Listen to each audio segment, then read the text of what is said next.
Hello friends, माध्यमिक academy 2.0 पर आपका स्वागत है। तो क्लास 10th में आपको इंग्लिश, हिंदी, साइंस की प्रिपरेशन करवा रही थी। हिंदी का एग्जाम आपका हो ही चुका है। अब मैं आपको डेली रेगुलर वीडियो मिलने वाले हैं इंग्लिश और साइंस के, ठीक है। क्योंकि साइंस के पेपर आपको 4 मार्च को, इंग्लिश का 6 मार्च को, ज़्यादा डिफरेंस नहीं है। तो आपको रेगुलर ही एक वीडियो इंग्लिश का मिलेगा और साइंस के ज़्यादा मिलेंगे, ठीक है। साइंस में आपको सुपरफास्ट रिविजन करना, सारा पूरा करवा चुकी हूँ तैयार। आपको अच्छे से डीपली समझना है तो प्लेलिस्ट पे जाके कर लीजिए। पर आपको एक काम करना है, आपको जो प्री बोर्ड पेपर के सॉल्यूशन करवाए थे वो जरूर देखने हैं। सबसे ज़्यादा उसमें से क्वेश्चन आपको मिलने वाले हैं, क्योंकि उसमें बहुत सारे मिक्सचर था। मैंने एक्स्ट्रा क्वेश्चन बहुत सारे करवाए थे। तो आपको साइंस इंग्लिश के प्री बोर्ड सोल्यूशन 100% देखने हैं। हिंदी में क्या था, पूरा रटा रटा ग्रामर आता है, पर इसमें क्वेश्चन चेंज आते हैं। आपको करने का तरीका पता चलेगा कैसे करना है। तो प्री बोर्ड पेपर के जो भी मैंने सोल्यूशन डाले थे, पिछले एग्जाम में जो भी आया था, वो आपको जरूर देखने हैं। रोज एक उस पेपर को सॉल्व कीजिए, उसमें से डिक्टो आपका क्वेश्चन वही का वही मिलने वाला है, ठीक है। तो साइंस इंग्लिश का आपको जरूर देखना है। तो आज मैंने आपको इसमें बताने वाली हूँ आपको फायर एंड आइस। ये सेकंड पोएम है। इसके पैसेज आपको कैसे सॉल्व करने हैं, ठीक है। स्टैंजा कैसे सॉल्व करते हैं। 4 नंबर आपके बहुत जल्दी कवर होने वाले हैं फटाफट से। जैसे मैंने आपको the dust of snow cover करवा दी थी, उसी तरह से आपका ये कवर हो जाएगा। और डिक्टो सेम यही क्वेश्चन मिलेंगे। ग्रामर में ज़्यादा कुछ है नहीं, बस आपको रिवीजन करवाना है, ठीक है। तो स्टार्ट करते हैं। इसके पोइट वही हैं जो पहली पोएम के थे आपके। कौन है? Robert Frost. उन्हीं की वो पोएम थी द डस्ट ऑफ स्नो, और उन्हीं की ये वाली पोएम है फायर एंड आइस, ठीक है। आग और बर्फ के बारे में क्या, तो देख लेते हैं। Some say the world will end in fire, some say in ice. ये कहते हैं, कुछ लोग कहते हैं कि जो संसार है उसका जो विनाश होगा या एंड होगा वो किससे होगा? आग से, ठीक है। सम से इन आइस, कुछ कहते हैं कि उसका विनाश किससे होगा? बर्फ से, ठीक है। From what I have tested of desire, पर जो पोइट है वो कह रहे हैं कि इन्होंने किसकी तुलना? I hold with those who favour fire. इन्होंने डिजायर की जो तुलना, इच्छा, डिजायर इच्छा को कहते हैं, इच्छा की कंपेयर किससे की है? आग से, ठीक है।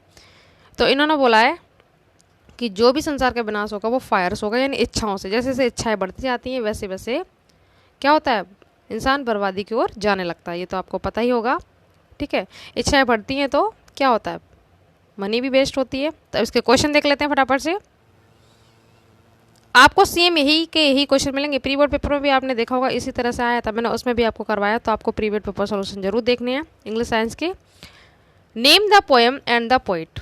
आपको सबसे पहले इसने बोल दिया कि पोएम का नाम बताओ और पोइट का नाम। तो आप ऐसे लिख देना, name of the poem is fire and ice and it is composed bye, ठीक है। किसके द्वारा लिखी गई है ये? Robert Frost. आपको हाईलाइट करके दिखाना है। रॉबर्ट बड़ा सा ऐसे लिख देंगे, फ्रॉस्ट एफ कैपिटल बनाएंगे, ठीक है। या फिर ऐसे लिख देना नॉर्मल सा, name of the poem fire and ice and name of the poet Robert Frost. दोनों ही पोएम मोस्ट इंपॉर्टेंट है, आपको डेफिनेटली बोर्ड एग्जाम में मिल जाएगी।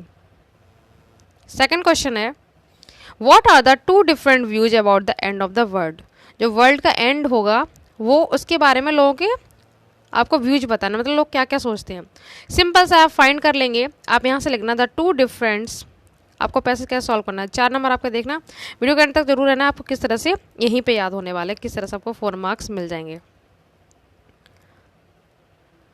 यहाँ से आपको लिखना the 2 different views about the end of the world, फिर आपको आर यहाँ ले लेना, ठीक है।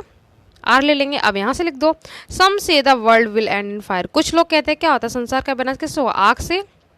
And some say in ice, और कुछ लोग कहते हैं संसार का जो एंड होगा वो किससे होगा? बर्फ से होगा। तो आप इस तरह से 2 डिफरेंट व्यू यहाँ पे लिख सकते हैं। क्लियर। एक क्वेश्चन यहाँ से ऐसे पूछ सकता है, रेम्स वर्ड। मैंने आपको फर्स्ट वाली पोएम में सिखाया भी था रेम्स वर्ड कैसे करते हैं। यहाँ पे भाई और आएगा कि आपको यहाँ से कैच करना होता है फायर डिजायर। ये इसका राइम्स वर्ड हो गया, फायर और डिजायर, ठीक है। इसमें आया नहीं, अगर पूछ देते तो आपको इसी तरह से लिखना है। एक और स्टैंजा वो देख लेते हैं।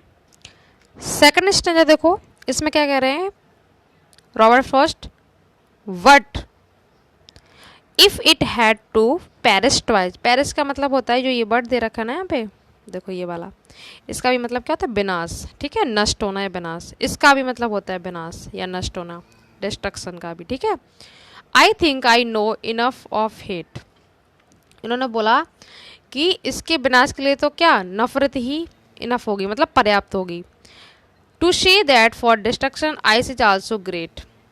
आइस को भी महान बताया गया, किसके लिए? विनाश के लिए। एंड वुड सफियस, ये जो लिखा है ना, इसका मतलब क्या होता है?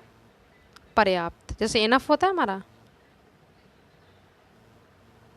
वैसे ये सफी, जैसे सफिशियंट बोलते हैं, ठीक है, पर्याप्त। अब इसका हिंदी आपने सुन ली, अब देख लेते हैं इसके आंसर। आपको हिंदी क्लियर होनी चाहिए, आराम से कर लेंगे। इस पोएम का जो मेन वो है क्या? डिजायर। डिजायर को कंपेयर किससे किया है? फायर से, ठीक है। इच्छा को बताया आग से विनाश होगा, मतलब इच्छाएं बढ़ेंगी तो आपका विनाश होगा संसार का, इस जो कि आग की तरह बताया। और जो हमारा आइस है ना, बर्फ की तुलना की है हेट, नफरत से, ठीक है। बर्फ की तुलना की नफरत, जैसे जैसे नफरत बढ़ेगी उससे भी क्या होगा? विनाश होगा विश्व का, हेटर्ड, ठीक है। डी आएगा यहाँ पे। अब देख लो तो आप आराम से आंसर फाइंड कर लेंगे, इसमें से रटना नहीं है, बस आपको हिंदी समझनी हो, आप आंसर कर लेंगे, ठीक है।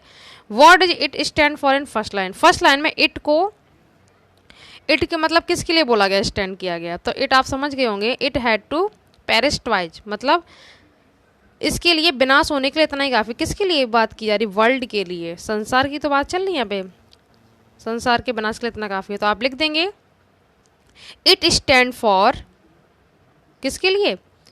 द वर्ल्ड, ठीक है, संसार के लिए। It stand for in the first line in the world, ठीक है, आप ऐसे लिख देंगे, वर्ल्ड के लिए बोला गया है। या शॉर्ट में लिखना चाहो तो ऐसे लिख देना, here it stand for the world, ठीक है। यहाँ पर इट किसके लिए बोला गया? वर्ल्ड के लिए। सेकंड क्वेश्चन देखो, what does the poet equate ice with? मतलब अभी मैंने आपको समझा दिया कि आइस की जो तुलना है, समानता है, किससे की गई है? तो आप लिख देंगे the poet equates ice with hatred, ठीक है। ध्यान रखना इस बात को, आप यहीं से इसको कैच कर सकते हैं, ठीक है, हेटर्ड। आई होप अब आपको समझ में आ गया होगा। इसने आइस बोला, आइस का बोला तो हमने क्या लिख दिया? हेटर्ड, ठीक है, HETRED। और अगर ये फायर पूछता, फायर किसके समान बताया गया, तो आप क्या लिख देते? डिजायर, इच्छा से। अब आपको अच्छे समझ में आ गया हो। कुछ भी पूछ सकता है, आइस से पूछे तो हेटर्ड, ठीक है, नफरत से बोला गया, इसकी तुलना नफरत से की, आप फायर के किससे की? डिजायर से।